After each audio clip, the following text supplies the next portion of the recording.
بسم اللہ الرحمن الرحیم الحمدللہ رب العالمین والصلاة والسلام علی سید الانبیاء والمرسلین وعلی آلہ واصحابہ اجمعین۔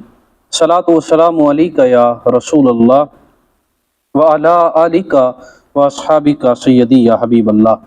تاجدار ختم نبوت زندہ باد زندہ باد زندہ باد۔ منیب الرحمن ضیائی آپ کی خدمت میں حاضر ہوں ایک نئے پیغام کے ساتھ، اور آج کا عنوان ہے قادیانیوں کا جرم، مسلمانوں کی مخالفت اور کفار کی حمایت۔ معزز سامعین و ناظرین، تاریخی شواہد کی روشنی میں یہ بات ناقابل تردید حقیقت ہے کہ قادیانیوں کو یہود و نصارہ نے خود تیار کیا اور ہمیشہ ان کی سرپرستی کی تاکہ وہ ان کے ذریعے مسلمانوں کو کمزور کر سکیں۔ چنانچہ قادیانیوں نے پہلے دن سے آج تک ہمیشہ اپنے آقاؤں سے وفا کی ہے اور وفا کرتے ہوئے دینی تقاضوں کے برعکس کام کیا ہے اور مسلمانوں کی مخالفت کی ہے، اور یہ بھی قادیانیوں کا ایک بڑا جرم ہے۔ مثال کے طور پر ہندوستان کے مسلمان برطانوی سامراج کے مظالم سے نجات کے لیے میدان عمل میں تھے اور انگریزوں کے خلاف جہاد کر رہے تھے، جبکہ مرزا قادیانی نے کہا کہ جہاد منسوخ ہو چکا۔ اس پہ اس نے تقریریں کی، کتابیں لکھی اور فخریہ طور پہ انگریزوں کو بھیج کر انعامات بھی وصول کیے۔ دو قومی نظریے کی بنیاد پر مسلمانوں کے لیے الگ وطن پاکستان کی تحریک شروع ہوئی تو جماعت احمدیہ نے اس کی بھی مخالفت کی اور مسلم لیگ کے مقابلے میں 1935 کو آل انڈیا نیشنل لیگ کے نام سے سیاسی جماعت قائم کی۔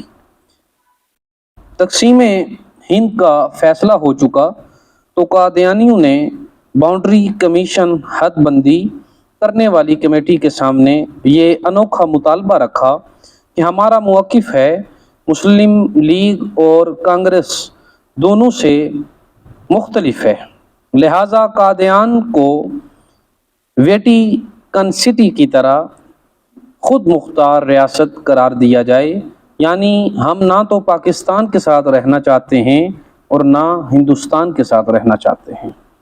پاکستان قائم ہونے کے بعد قادیانیوں نے سازشوں کا ایک نیا جال بنانا شروع کیا اور ریاست پر قبضے کے لیے بھی کوششیں کرتے رہے۔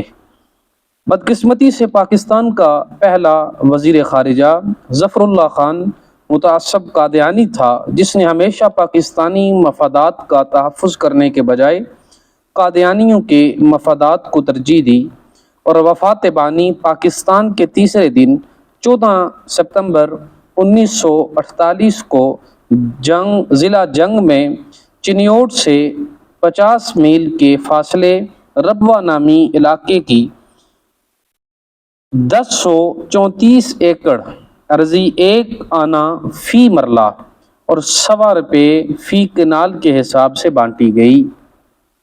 یہ علاقہ چناب نگر یا احمد نگر کے نام سے معروف تھا اور قادیانیوں کا یہ سب سے بڑا مرکز ہے۔